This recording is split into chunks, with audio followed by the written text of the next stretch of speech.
So in this question, we've got a toy train towing a trailer, and it's being pulled by a piece of string at a force of 2 newtons, and the angle is 40 degrees. Now, the weight of the toy train is 1.5 kilos, and it's connected to a towing rope, and in here the trailer weighs 0.7 kilos. So that's the weight of the 2 parts of the toy, and the toy is accelerating at 0.06 meters per second squared, but with a resulting resistance force of 0.8 newtons acting on the train. We want to find out some different bits of information from that.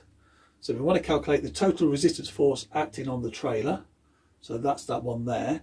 So the resistance force acting on the trailer, as the trailer wants to go forward, the force resisting it is going to go the other way. So the resistance force will go in that direction. And then part B, I'll come to that in a moment after we've done part A.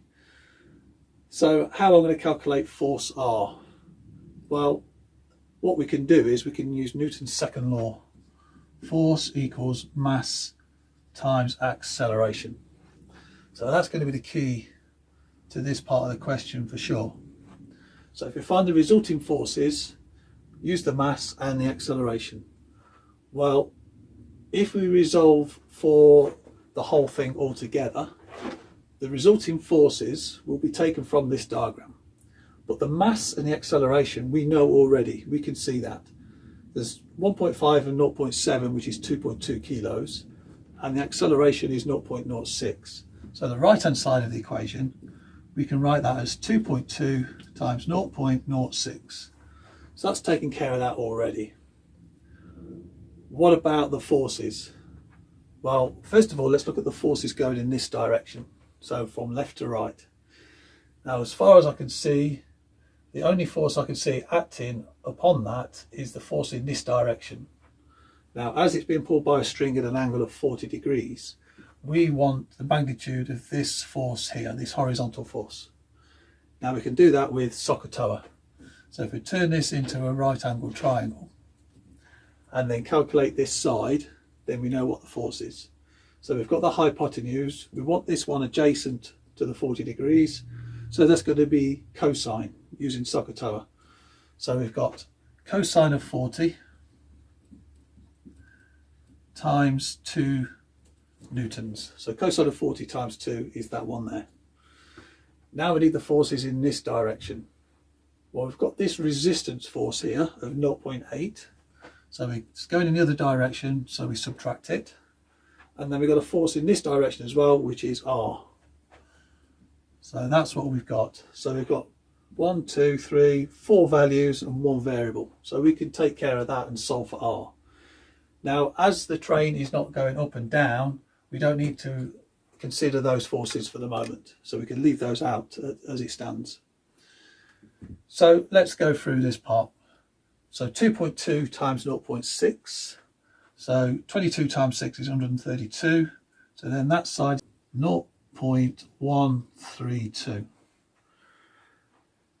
Cosine of 40 times 2, put that in our calculator, we'll get 1.532. Minus 0.8 minus the variable R, which is what we want to solve for this force. So now let's get R onto this side. So that minus then becomes positive. And then let's bring this side and subtract it from these two. So 1.532 minus 0.8, we can do that already. 15 minus 8 is 7. So we've got 0.732 minus 0.132. So then that becomes 0.6. So R equals 0.6 newtons. So that's the resultant force acting upon the trailer. So we can put that in here already. Let's write it here, 0.6 newtons. So that takes care of that. Now the next part of the question asks, the toy reaches 0.5 meter per second and the string snaps. How far does it travel till it stops completely? And calculate the tension in the rod after the string snaps. So I think to calculate the distance first is going to be a little bit tricky. So I'm going to use the tension in the rod because that's going to help us get to our answer. So the tension in this rod here, that's what it's going to mean, the towing rod. It's two different forces acting here. Tension acting on the train is going to try and pull the train back. So tension in this direction for the side of the train. Now the part where it's connected to the trailer is going to try and bring it forward. So tension is going to be going in that way for that part of the trailer. So now what we're going to do to calculate the tension in that, we can work out what happens with the two parts. So let's put that up. So let's look what happens on the train. So we've got minus 0.8 force going in this direction. Let's put a line here. And we've got the tension travelling in the same direction. And then what have we got going in that direction? Well, the string has snapped, so there's no more forces to go in that direction. So that finishes that. But still using Newton's second law, where this is the forces, we've now got mass and acceleration. So the mass is 1.5. Then the acceleration, as the string snaps, we don't know, because that's going to change from this value. It's now going to be slowing down, so the acceleration is going to be going in the other way.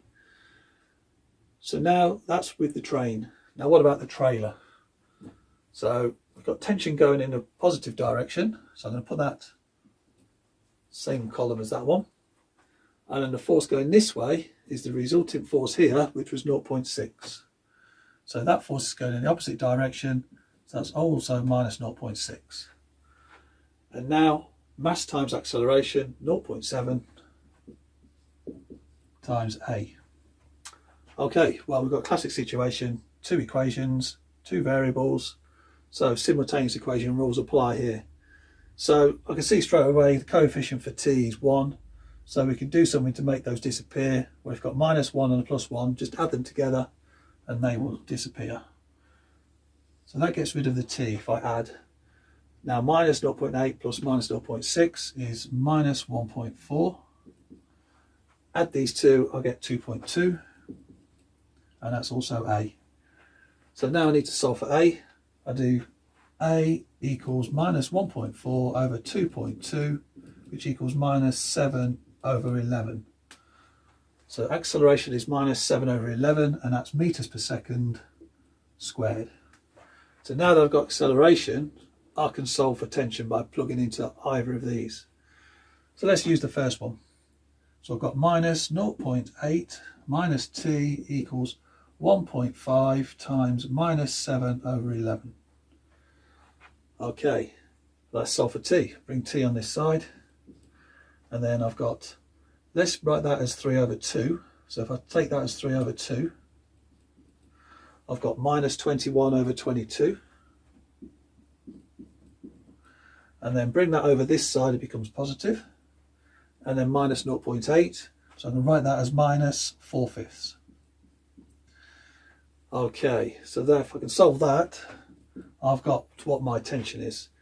So common denominator is 110. So let's just do a little bit of scratch work here. 110. So that becomes 5 times to get 110. So 5 times 21 is 105. Here I need to multiply by 22, so that's 88. So 105 minus 88 is 17. So tension is 17 over 110. So that's in newtons. So that's the tension at this point here. So now we need to work out how far does it travel until it stops completely. So let's take this off the board and let's do that calculation. Okay, so if we want to calculate a distance travelled, I'm thinking one of the Suvat equations is going to give us our answer that we need. So let's write that down now. So Suvat, and then calculate what each variable is valued at. So S is for displacement, that's what we want to calculate. So that's what we want.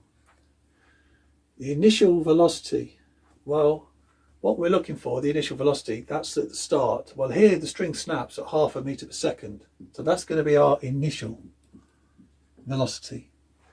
And we want to know how far it travels until it stops completely. So when it stops, the velocity is 0.